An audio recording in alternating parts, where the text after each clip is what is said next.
Hey guys, let me tell you upfront that this is a rant video. Yes, it is a review, but it will have spoilers. And I am telling this to you upfront right in the beginning that yes, there are going to be spoilers. So if you have not read this book, please stop right now. Don't watch this video right now. You can go read the book and then come back and watch my video and see if I was right in reviewing it the way I chose to do it. The book that I'm talking about is Where the Crawdads Sing by Delia Owens.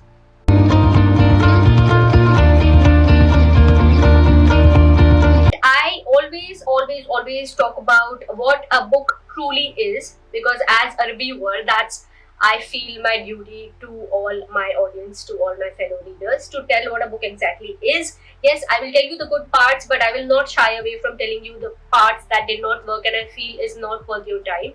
I will always be honest about it. That's what I do on my channel. So you can always come back for honest reviews here. Please subscribe, also hit on the bell icon so that you do not miss out on any of my videos. The first thing that I want to talk about is call out to all those people who rated this book 5 huge stars. I mean, I can understand if the book is absolutely flawless and you go ahead and rate it 5 stars, which I'm absolutely okay with. But I think it's going to be unfair to ignore all the gaping holes, that this book had, all the lags and disconnected, elements that this book had. It'd be kind of unfair to ignore all of that and just go in and, straight away rate a book 5. I mean, I do not understand, are these reviews all paid reviews, or at least like maybe majority of them paid reviews? That's what I think. Please do not hate me. This is my personal opinion of the book, and it's not necessary that my personal opinion has to match your personal opinion. I am going to be honest about the book. I am going to talk about all of those things that the readers are not talking about so that you can make an informed decision when you pick up this book to read. Because let's accept it, the most precious thing that we have as readers is our time, and I believe that you should know where you're investing your precious time. So unlike all those other readers who are running after this overhyped novel and are rating it like 5 big stars and all of that, I'm going to be point blank honest with you about the things that don't work in this novel so that you decide whether you want to read it or it's good to like just pass. First of all, I didn't really know much about this book except that I was seeing this book everywhere on Bookstagram, and honestly, I never go through such a thing as FOMO. I have to read a book because everybody else is reading this book. But I remember a few years back, the author and her husband, were caught up in some kind of a murder, murder controversy or something of that sort, where I think they had shot on a poacher or something where they stay. I think it's Zambia, someplace, and they had shot a poacher or something, and then there were some charges against them, and the author went ahead and denied those charges. But I remember I had read about this particular article because it was too much in conversation at that time, and soon after the book came out and it went on to become like an overnight sensation. So I thought, okay, let's read this book and see what this author is capable of. And I picked up the book and I read it, and honestly, it is really overhyped. It kind of came out as a disappointment to me. So I'm just hoping that while I'm being honest with you about this book, viewers will not go, and hate me for the video. Before we begin with the review, let me also quickly recap what has happened so far. So yes, there has been no video from me in the past couple of months, or probably the past month, because as you guys mostly know that I launched my own debut poetry, and I was kind of doing some rigorous campaigns, and I was busy with the launch of that, even with the post launch of that and all of that. So the book is Devdar Ke Phool, and it's a collection of poetry in Hindi. So the book is available on Amazon in paperback and ebook formats. So those of you who are new to my channel can go and check out my book. You can buy it on Amazon, read it, let me know how you like it. And those of you who are regulars here and who know about my work, who are well versed with my poems and stuff, I'm sure that this book is something that you're going to love. So I do hope that you give my book a chance. Where the Crawdads Sing, I never knew what crawdads are. I wonder how many of you guys know what crawdads are. So I went and googled and I came across the fact that crawdads are actually fish. It's crayfish, and they don't sing. They kind of make a certain sound, but it's not really singing.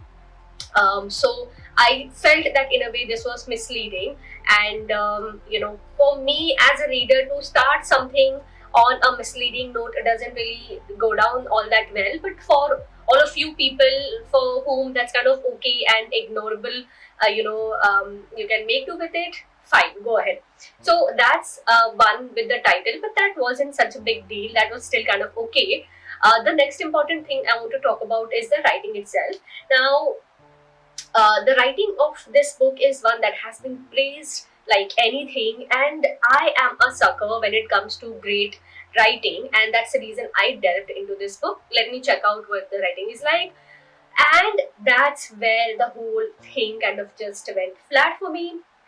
Let me break it down for you. One part of the writing is narration, of course, the descriptions that you give about the settings, the characters, so on and so forth.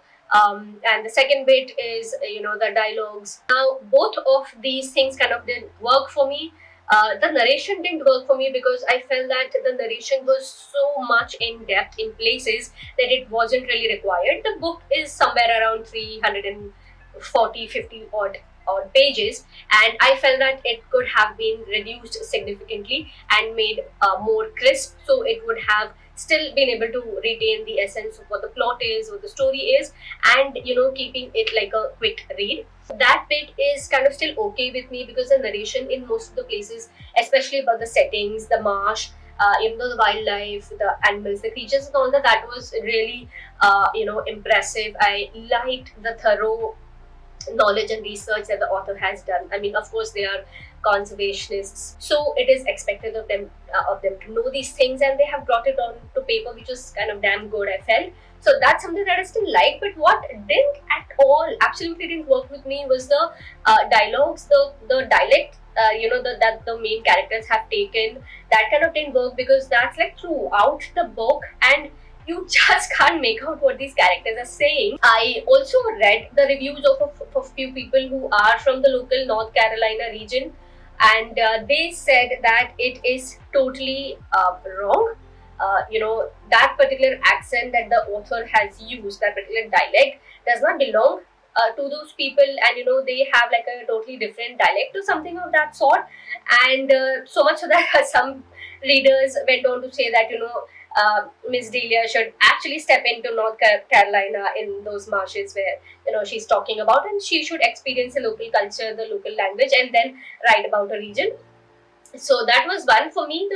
The local relevance bit was not as important, I feel, but at least make it understandable. I mean, I should be able to grasp what I'm reading. Now, if it is that difficult for me, and I am used to reading books, I'm used to reading classics, and most of us readers are, but for audience who is not used to reading books as much, for them it's a hell of a job because you need a constant backup of, say, a dictionary or some language expert to figure out what this dialect is, what they are saying.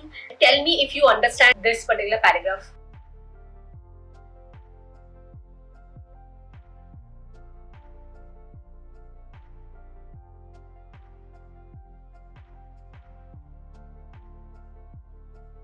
That's not all. Just tell me if you understand anything from this.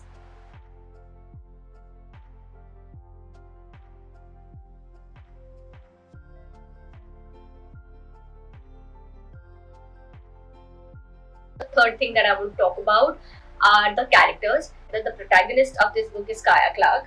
Now, she is a young girl, and her story is really harrowing. It's really one of trials and tribulations. So, your heart definitely does go out to her as you start reading her story. Kaya Clark is one character who, from a very young age, is abandoned by her family. She's left, alone in the marshes, and she kind of um, learns to survive, learning from nature, from wildlife, and things like that.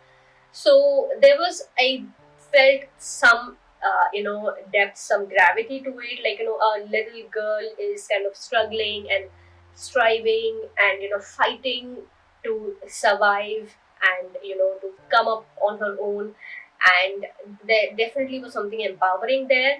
However, the circumstances around it felt unbelievable. Like, a young girl is left to grow up and be 17, 18 on her own with no support from the society around her. That kind of felt unbelievable. Of course, it's shown that there are times when the social services people come to take her with them and probably get like a foster family for her and stuff like that, and she evades them and all of that. But yet, the whole fact that it's almost like what 12, 15, or maybe 18 years of her life that she is raising her self all by herself was something that is truly unacceptable. It's unrelatable.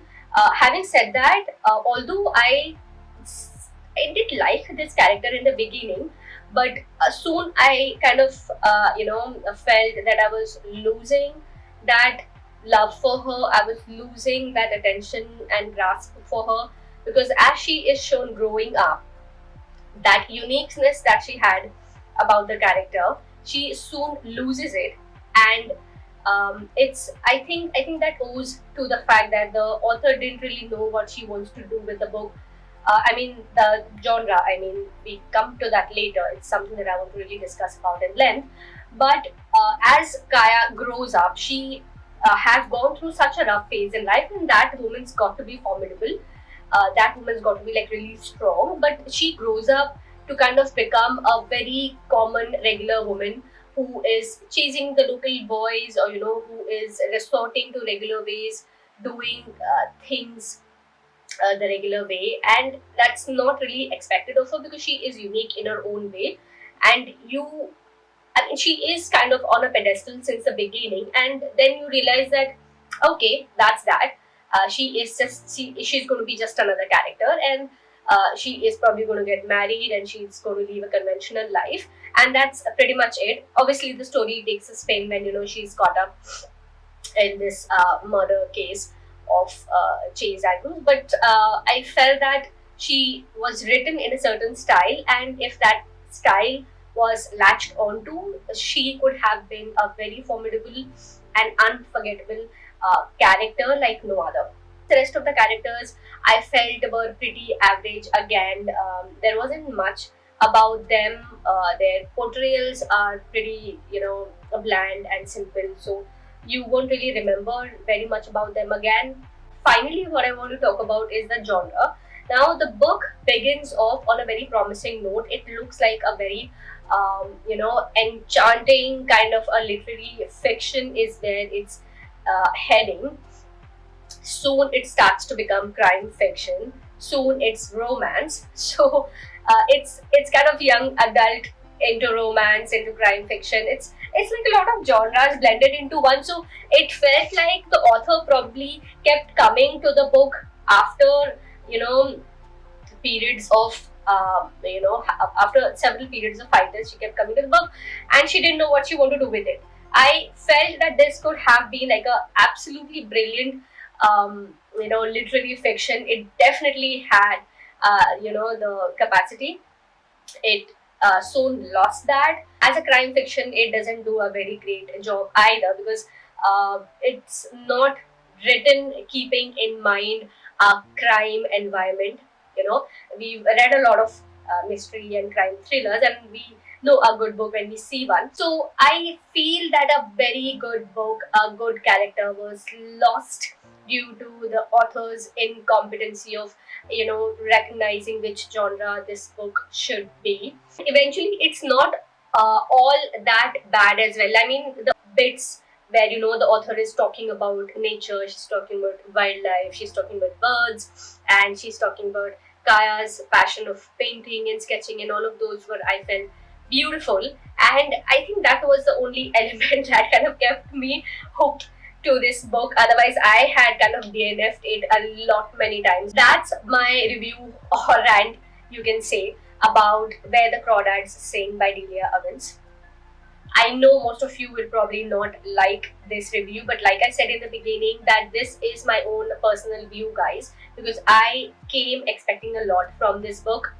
I didn't find all of that here. If you loved that book, great. I am absolutely happy for you. If you watched this video right till the end now, do not forget to hit on the like button. Also share your thoughts in the comment section below. I'm going to see you soon again in the next video. Until then, be reading, be inspiring. Goodbye.